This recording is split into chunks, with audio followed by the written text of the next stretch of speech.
tercapai? Betul ke dengan melakukan solat sunat satu rakaat ni sekali hajat aku tercapai? Kalau macam tu, 1000 rakaat aku sanggup.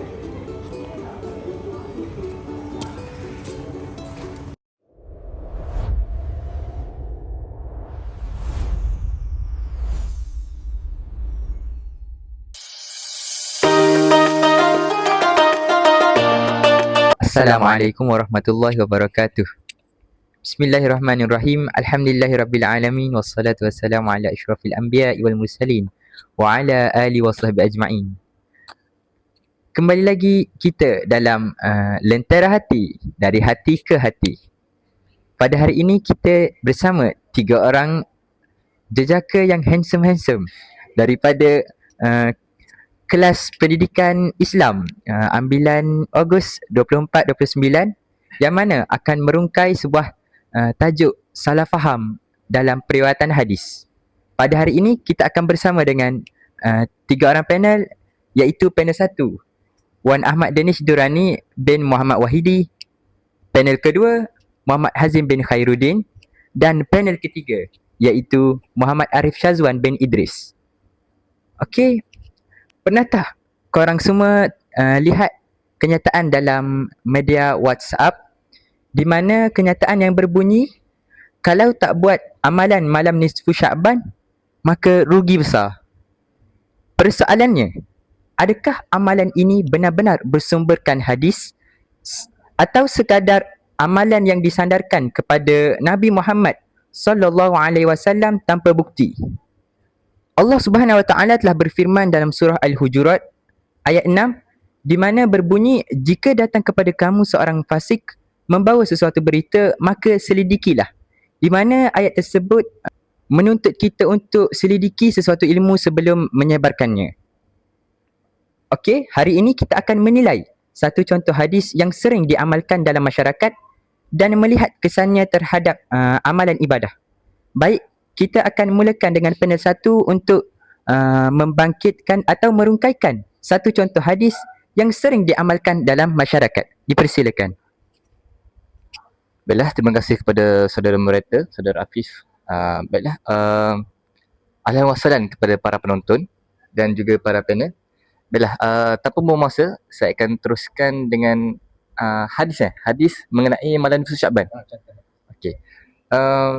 Saya pasti kita semua pernah dengar tentang hadis ni, yang di mana dikatakan barang siapa yang solat pada malam nisfu Sya'ban sebanyak 100 rakaat, banyak kan 100 rakaat kan, maka Allah akan mengabulkan segala hajatnya. Baiklah, jika kita telusuri dengan baik melalui takhrij hadis terhadap kita dapat dapati bahawa hadis ini terdapat dalam karya Ibnu Jauzi dalam kitab Al-Mawdu'at, yang di mana ia merupakan himpunan hadis palsu. Tambahan pula, hadis ni tidak ada pun terdapat dalam mana-mana kitab hadis sahih yang diriwayatkan oleh Sahih Bukhari dan Sahih Muslim. Jika kita lihat dari sudut sanad pula, yang di mana terdapat perawi yang majhul, dhaif dan juga matruk, yang menyebabkan hadis ini tidak memenuhi syarat penerimaan hadis. Apa yang dimaksudkan dengan majhul, matruk dan dhaif ni? Baiklah, saya akan terangkan. Jadi, apa itu majhul? Majhul ni senang katanya tidak diketahui. Macam mana bang? Maksudnya perawi itu tidak dikenali pun oleh perawi yang lain. Maksudnya dia tak terkenal pun dengan periwayatannya. Yang kedua, dhaif. Saya pasti kita semua dengar pasal dhaif ni kan? Ya, betul. Maksudnya hadis tu adalah hadis lemah yang tidak memenuhi syarat hadis hasan dan juga hadis sahih. Yang ketiga, matruk. Senang katanya matruk ni perawi yang meriwayatkannya tu adalah kita sudah dikenali dengan dusta, percakapannya dusta. Itu yang dimaksudkan dengan matruk. Seterusnya, dari sudut matan pula, yang di mana kandungannya menjanjikan ganjaran yang terlalu berlebihan. Ia tidak selari dengan prinsip amal ibadah dalam Islam. Oleh itu, secara ilmiahnya, hadis ini dihukum sebagai hadis maudhu' dan tidak boleh diamalkan. Okey, saya dengar tadi saudara Danish ada kongsi tentang satu hadis, iaitu jika kita tunaikan 100 rakaat pada malam nisfu Sya'ban, nescaya segala permintaan ataupun hajat kita akan ditunaikan. Baiklah, kalau macam jika hadis itu sahih, kita macam buat 100 rakaat pada malam tu, lepas tu esok nak minta for share. Adakah esoknya kita akan dapat for share? Jadi saya nak tanya kepada saudara Arif, apakah yang Arif hajatkan jika hadis ini benar tentang 100 rakaat, apa yang Arif minta? Hajat Arif. Kalau pendapat saya memang hajatkan kehidupan yang lebih mewah sebenarnya. Kalau saudara Danish pula? Samalah, kita lebih ke duniawi kan, nak duit lah. Itu apa yang mereka berdua hajatkan. Saya yakin dan percaya saudara moderator pun sama akan hajatkan kehidupan yang lebih mewah. Okey. Tapi hadis ini merupakan hadis yang tidak sahih. Kerana kita tengok apa yang saudara Danish jelaskan tadi, pertama sekali hadis ini tidak termasuk dalam 6 Imam Sunan As-Sittah. Yang pertama Sahih Bukhari dan juga Sahih Muslim, betul?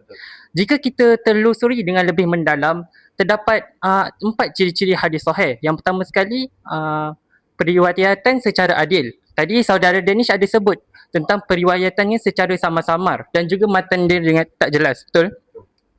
Yang kedua, tidak bercanggah, tidak syaz. Yang ketiga, tiada elah. Yang keempat, dobitnya tidak kurang. Baiklah, itu sahaja daripada saya.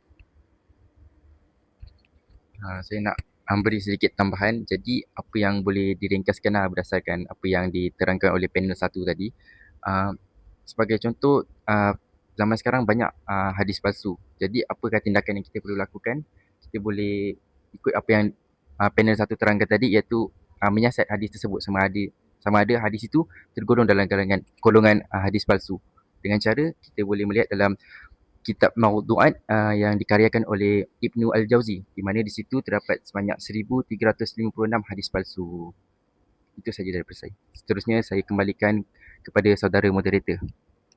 Terima kasih kepada ketiga-tiga panel atas olahan mengenai contoh hadis dan huraian daripada setiap perkara yang berlaku dalam salah faham hadis.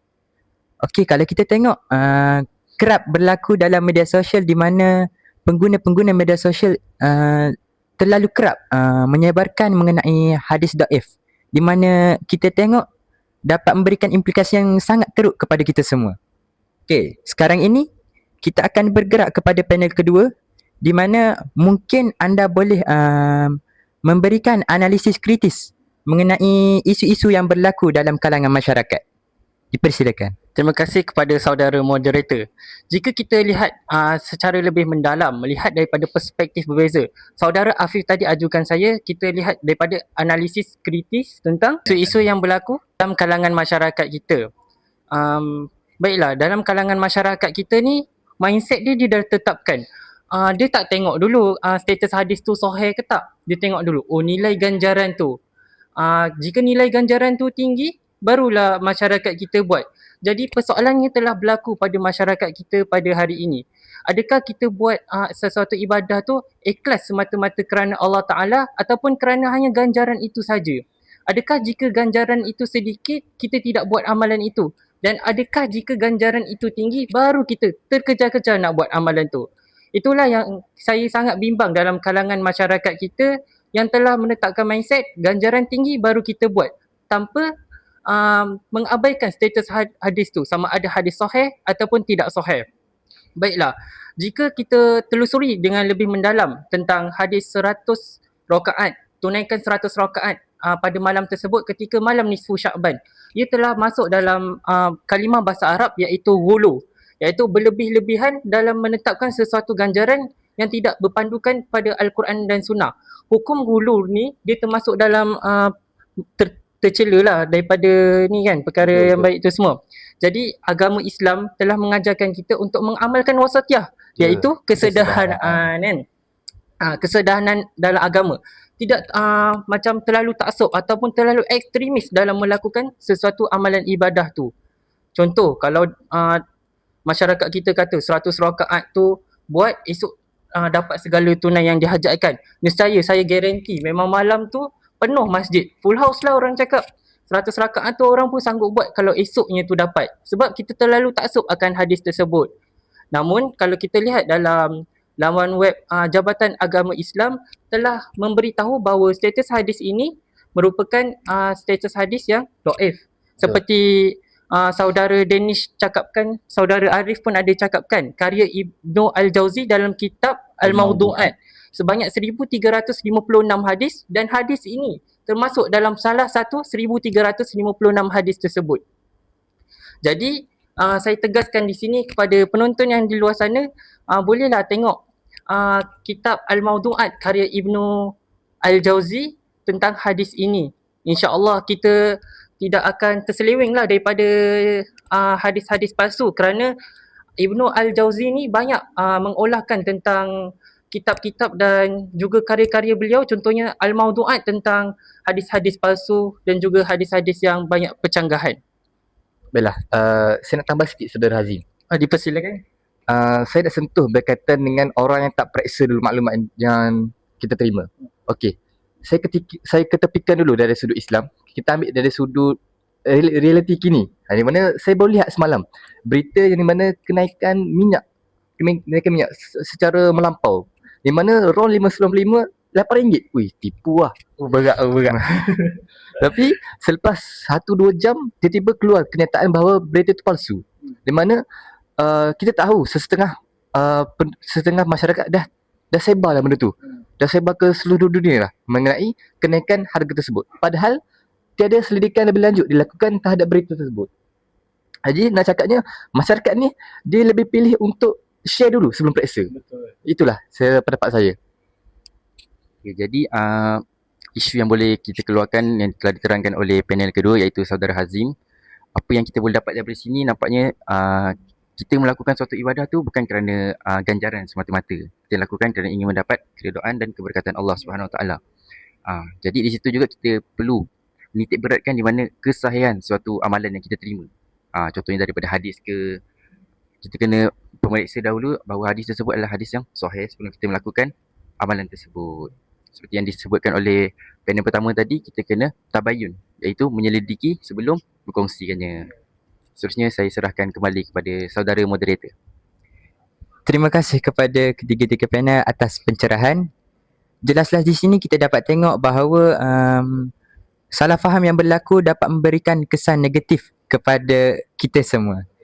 Okay, seterusnya kita akan bergerak kepada impak dan nilai, di mana saya ingin bertanya kepada panel ketiga.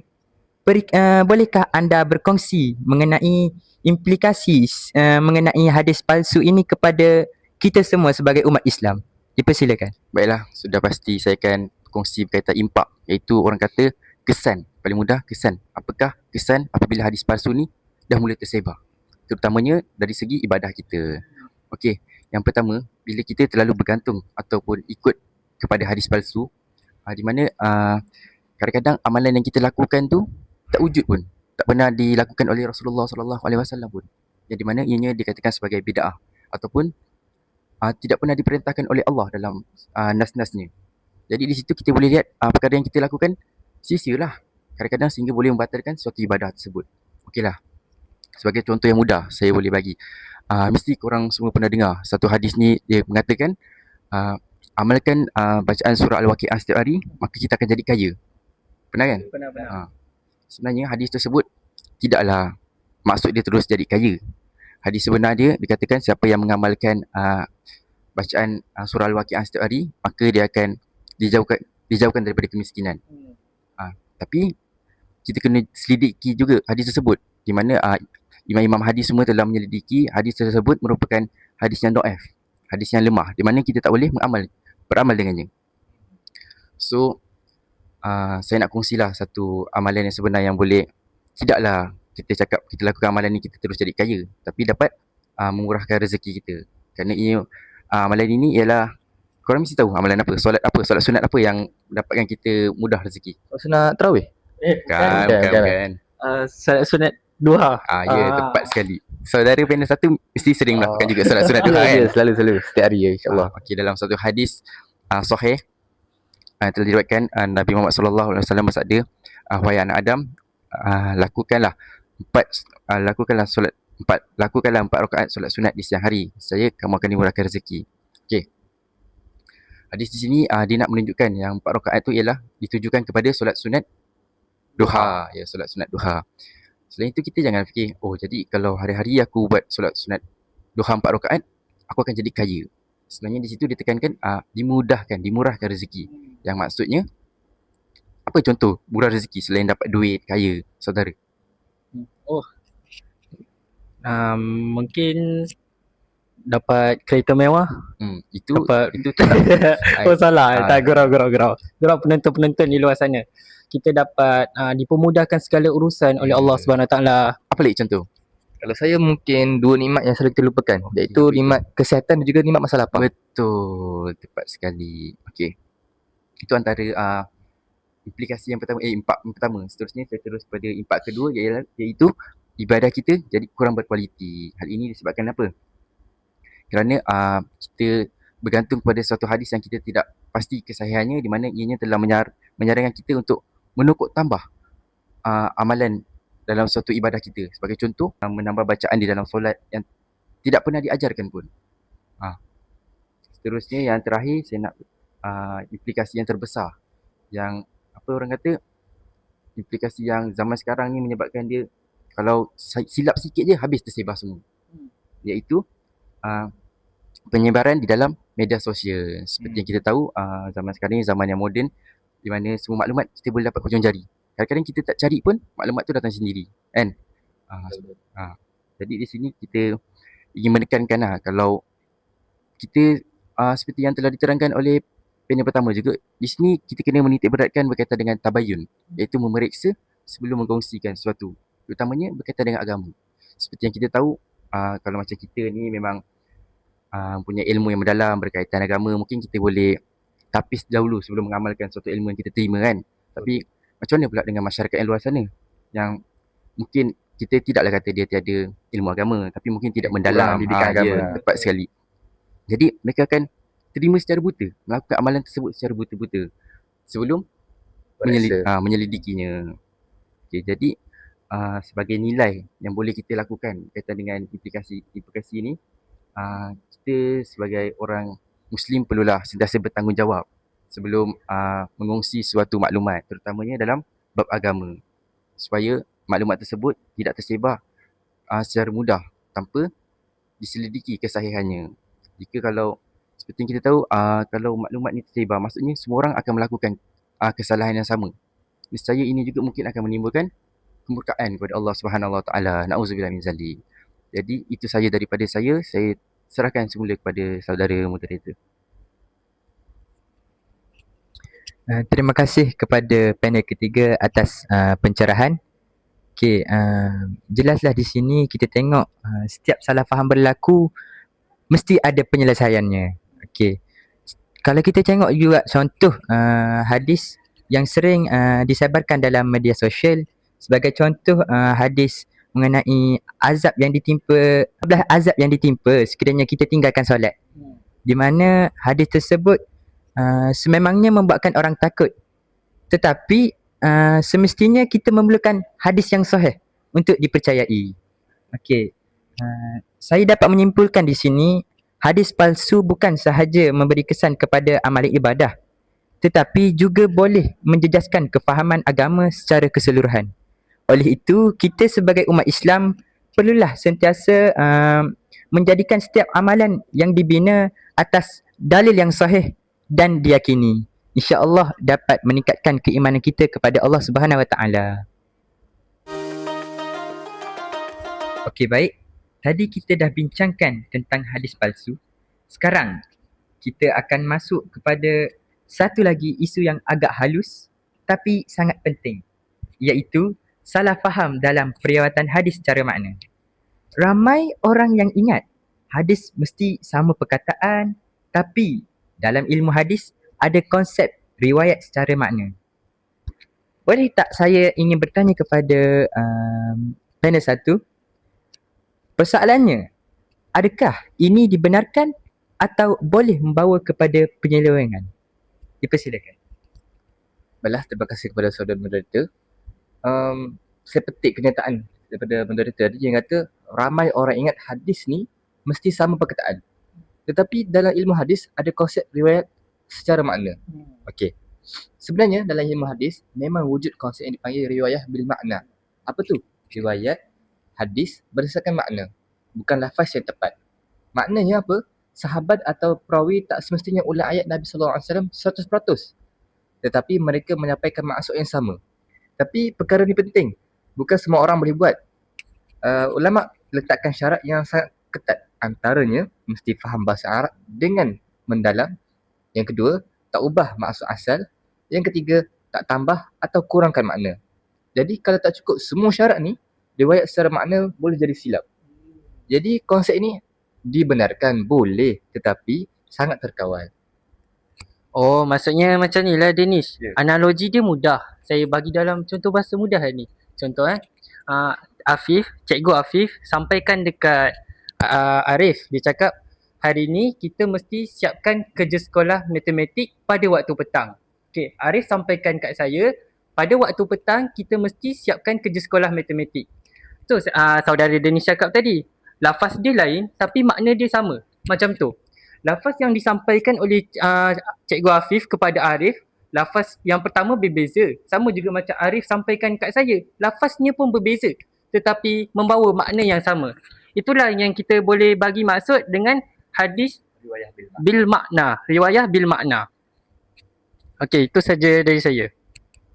Jadi apa yang kita nak lihat di sini, sebelum kita menyampaikan satu hadis tu, kita kena tekankan 3 syarat tadi lah seperti yang ditetapkan. Iaitu tadi yang pertama, kita kena memahami bahasa Arab. Selain itu, kita tidak boleh mengubah sebarang makna. Dan yang terakhir, tidak menokok tambah atau mengurangkan makna suatu hadis tersebut. Jadi seterusnya saya serahkan semula kepada saudara moderator. Terima kasih kepada ketiga-tiga panel atas pencerahan. Jelaslah di sini kita perlu menitik beratkan mengenai penyelidikan sebelum melakukan pemahaman dalam setiap hadis. Baiklah, izinkan saya melontarkan soalan kepada panel kedua. Adakah salah faham periwayatan hadis secara makna memberi kesan yang mendalam kepada masyarakat? Dipersilakan. Terima kasih kepada saudara Afif. Saya rasa di sinilah berlakunya salah faham besar dalam masyarakat kita. Hari ini ramai orang quote hadis, ikut fahaman sendiri dan anggap itu sama macam riwayat secara makna. Padahal itu bukan riwayat hadis bil makna, tapi lebih kepada tafsiran peribadi. Contohnya, orang ambil satu hadis kemudian ubah kepada ayat yang nampak lebih simple atau kena dengan situasinya. Masalahnya, bila perkataan tu berubah-ubah, kadang-kadang maksud pun boleh berubah. Baiklah, saya ambil yang hadis palsu tapi macam kita semua pernah dengar.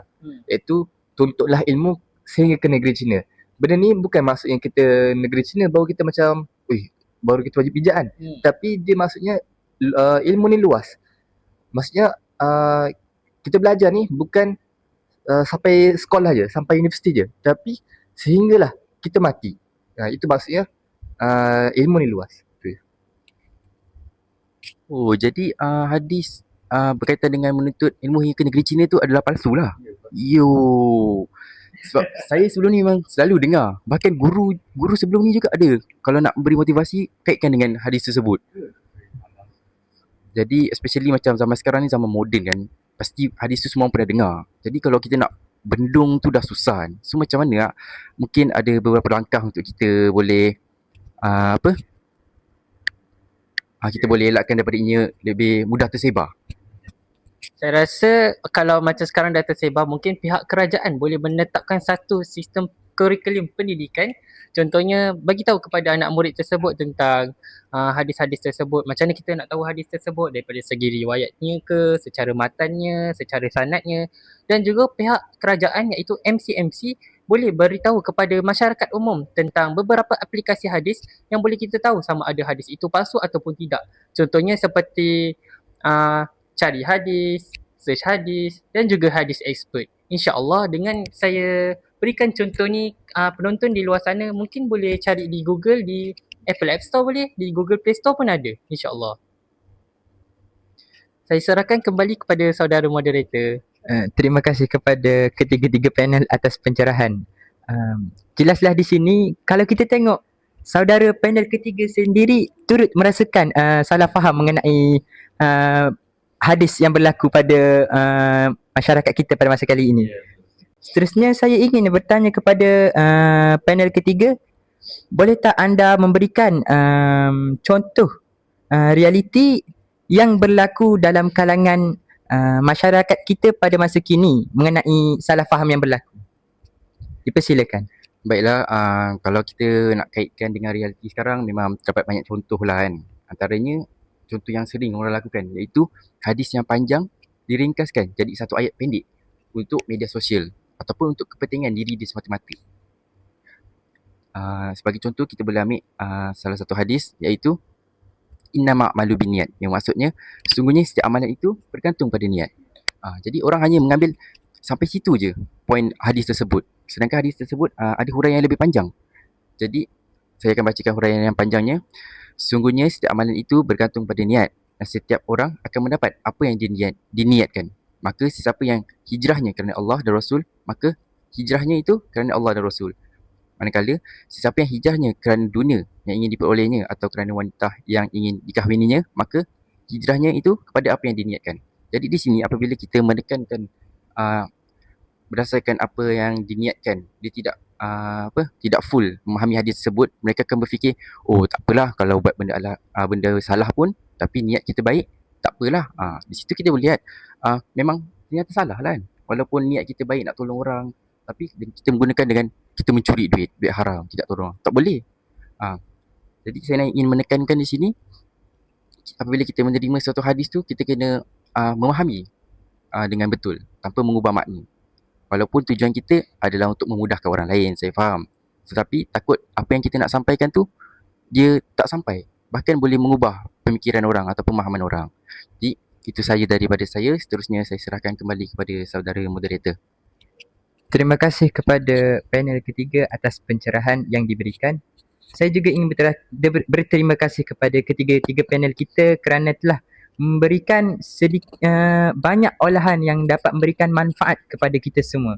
Semoga kita semua dapat mengambil iktibar dari apa yang telah berlaku dalam kalangan masyarakat kita pada masa kini. Secara kesimpulannya, saya dapat menyimpulkan bahawa riwayat hadis secara makna adalah sesuatu yang diiktiraf dalam ilmu hadis. Tetapi ia bukan ruang untuk kita bebas mengubah hadis mengikut kefahaman kita sendiri. Jika kita tidak fahami dengan betul, ia boleh mengubah salah tafsir dan penyelewengan makna hadis. Jadi dalam menyampaikan hadis ni, ketepatan bukan sahaja pada lafaz, tetapi juga kepada makna. Pejam celik kita dah berada di penghujung rancangan. Semoga kita dapat mengambil ibrah daripada perbincangan kita pada hari ini. Semoga kita juga dapat bertemu kembali dalam podcast Lentera Hati, dari hati ke hati. Sekian, wabillahi taufiq wal hidayah. Wassalamualaikum warahmatullahi wabarakatuh.